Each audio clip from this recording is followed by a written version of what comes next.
Estimados estudiantes y gente con ganas de aprender, soy el doctor Jaime Padilla y esto es Anato Plus Clínica.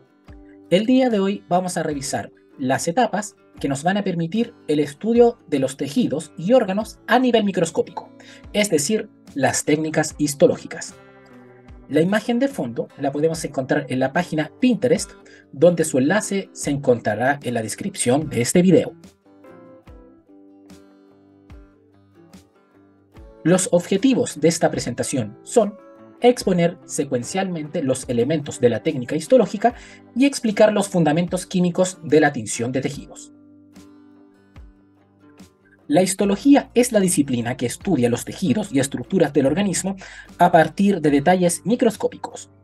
En esta disciplina es de suma importancia considerar elementos de la biología molecular que nos ayuden a entender la organización y función celular del tejido en estudio. Para llevar a cabo esta disciplina, tenemos que llevar los elementos del cuerpo humano a diferentes campos de exploración, partiendo de una arista macroscópica a una microscópica. En la mayoría de los cursos de histología, el estudio se lleva a cabo en torno a la formulación de la microscopía a luz natural, o también conocida como microscopía óptica, al observar tejidos. Sea cual sea el tipo de amplificación para estudiar la morfología y conocer la organización celular, se usan las técnicas histológicas, definido como el conjunto de pasos que permiten la observación microscópica de los tejidos. Ahora, ¿cómo preparamos el tejido para poder estudiar la histología? En el caso de la microscopía de campo claro, la técnica histológica más común para preparar las muestras está conformada por 4 etapas: la fijación, inclusión, corte y tinción en orden cronológico. El objetivo de las 3 primeras etapas mencionadas es obtener a través del órgano la preparación del tejido que lo conforma en un plano determinado, y la tinción, que es la etapa donde, entre comillas, coloreamos las células y el contenido extracelular del tejido. A continuación, detallaremos paso a paso cada una de estas etapas. Cualquier muestra a procesar primero se debe obtener. Vale la pena hacer mención de 2 conceptos importantes relacionados con la obtención de las muestras. La biopsia hace alusión a la muestra obtenida a partir de un individuo vivo, mientras que la necropsia hace alusión a que la muestra se obtiene a partir de un cadáver. En esta diapositiva tenemos la imagen de un riñón con cada una de las estructuras señaladas. Para realizar un buen estudio del tejido que forma parte de este órgano, debemos detener los procesos vitales de las células del tejido obtenido. Sobre todo, evitar los procesos autolíticos que se desencadenan en las células de los órganos extraídos del cuerpo humano, y además de buscar estabilización estructural de las biomoléculas de la muestra, con tal que se mantenga su aspecto de tejido vivo. Para esto debemos fijar el tejido. Por lo tanto, vamos a impedir que se lleve a cabo de encontrar el estado, en este caso del riñón o de cualquier tejido, de un estado vivo a un estado muerto. Por lo tanto, lo vamos a impedir esto a través de la fijación. Es con esto que con la fijación se obtiene un elemento clave. Se conserva la estructura dimensional de las proteínas de la célula y por lo tanto se conserva en mayor fidelidad el orden celular de un tejido vivo. Solo si se realiza una fijación adecuada de la muestra, se puede recibir un diagnóstico morfológico preciso del estado del tejido en estudio. Ahora, la fijación de una muestra puede efectuarse mediante inmersión o perfusión, en este caso de un elemento fijador. La inmersión menciona cuando la muestra, en este caso de riñón, se sumerge en la sustancia fijadora y penetra de manera paulatina de la periferia al centro de la muestra, en este caso del riñón. En tanto que la perfusión es cuando el fijador se va a inyectar al torrente sanguíneo del órgano y por ende se distribuye y se fija a los tejidos acorde con el flujo a la circulación sanguínea. El fijador más utilizado es el formol, o también conocida como formalina al 10%.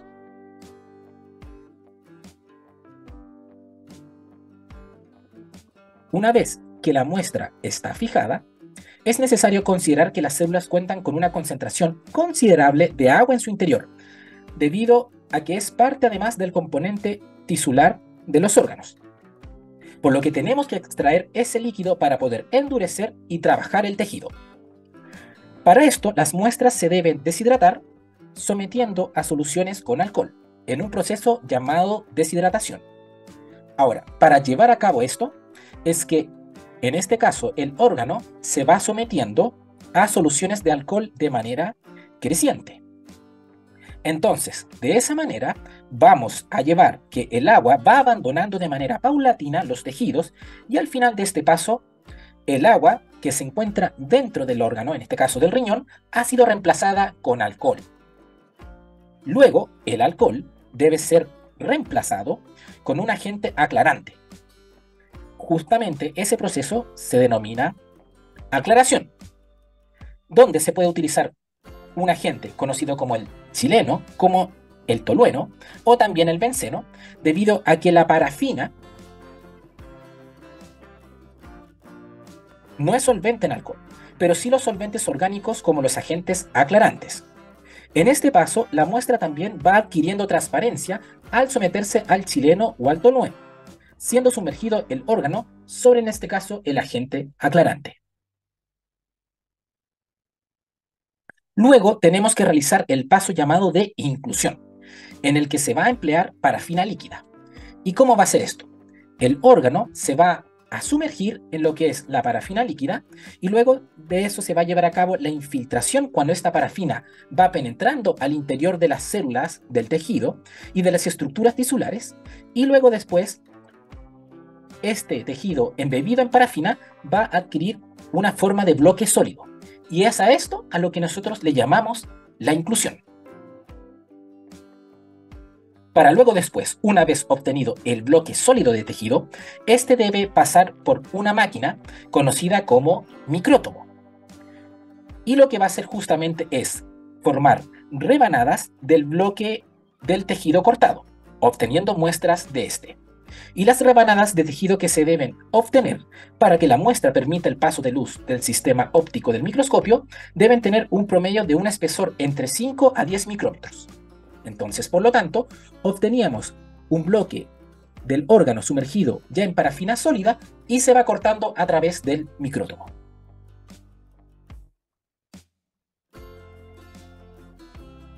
Ya teniendo en poder los cortes del tejido que se desea estudiar, se debe realizar dos pasos más previos a la tinción. Se debe realizar la desparafinación de los cortes, ya que los colorantes no son miscibles en la parafina y sería imposible de teñirlos, por lo que es preciso realizar el proceso inverso. En este caso, se va a emplear agentes aclarantes, como nuevamente el xileno y el tolueno, que reemplacen a la parafina. Y es así que estos agentes le van a darle transparencia, en este caso, a los cortes. Y luego se procede a la rehidratación, donde en este caso el corte van a ser ocupado por lo que viene siendo por alcohol, pero en este caso se va sumergiendo a los cortes en soluciones de alcohol decreciente, cosa que se lleva a cabo el proceso inverso y de esa manera ir reemplazando en vez de alcohol, como lo fue en un principio, en ir reemplazando en este caso al tejido por agua. Ahora, los cortes, al ser delgados y haber pasado por el agente aclarante, al fin son totalmente transparentes. Pero para poder diferenciar las estructuras que conforman al tejido en estudio, se deben teñir para conferirles contraste.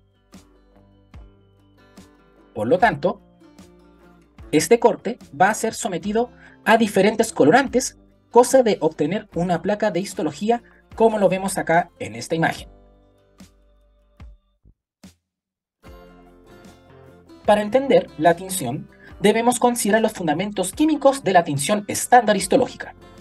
En este tipo de tinción, llamado bicrómico, porque se utilizan dos tipos de colorantes. Contamos con colorantes ácidos, que presentan la característica de teñir estructuras con grupos químicos con carga positiva, tal como sucede con la interacción de los grupos amino de las proteínas. Por otro lado, contamos con colorantes básicos que tiñen estructuras con grupos químicos con carga negativa, como los grupos fosfato, sulfato y grupos carboxilo.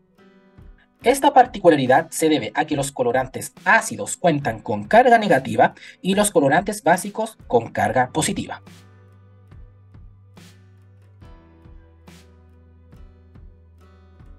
Para complementar la diapositiva anterior, fijémonos en esta imagen.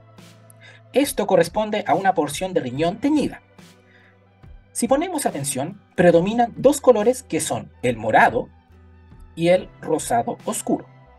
Las estructuras con forma redondeada representan los núcleos de las células que forman el tejido renal, y lo que rodea, en este caso, es el citoplasma de color rosado oscuro. Si recordamos lo explicado en la diapositiva anterior, en el núcleo encontramos DNA, ácido con carga negativa, por lo que la tinción estándar lo tiñe con un colorante básico. Lo vemos aquí en el color morado, conocido como hematoxilina. En tanto, el citoplasma encontramos proteínas que conforman el citoesqueleto, que cuenta con grupos amino cargados positivamente, por lo que se debe teñir con un colorante ácido conocida como eosina. Entonces, es por esto que las estructuras que se tiñen con hematoxilina se le denomina con el término de basofilia, mientras que las estructuras que se tiñen con eosina se les apoda como estructuras eosinófilas. Una vez que el corte se ha teñido, debe ser protegido para que se conserve. Y a cada corte se le coloca resina sintética y además se le va a colocar sobre un portaobjetos. Este proceso final se conoce como montaje y tendríamos una placa histológica lista para ser instalada en el microscopio óptico y de esa manera poder observarla. Aquí se les deja un cuadro de justamente cómo se verían las estructuras teñidas tanto con hematoxilina y eosina y los colores que comúnmente se usan, como también los términos que se van a adosar a las diferentes estructuras teñidas tanto por la hematoxilina y por la eosina. Ahora, no tan solamente va a existir la hematoxilina y eosina que van a ayudar a la tinción. Vamos a tener elementos que se van a ir revisando a lo largo de la histología, que se consideran como la histoquímica, es decir, que vamos a teñir estructuras determinadas con otros colorantes, la inmunohistoquímica, que se van a ocupar anticuerpos que van a interactuar con antígenos, en este caso proteínas de la célula, y estas también van a estar marcadas con un colorante determinado y dar así la tinción correspondiente. Y además vamos a utilizar también la inmunofluorescencia, donde además de ocupar anticuerpos, estos van a tener la característica fluorescente y de esa manera poder apreciarlas como se ven en esta imagen. Antes de terminar con esta presentación, tenemos que considerar que también al momento de observar una placa histológica no podemos encontrar con un artefacto.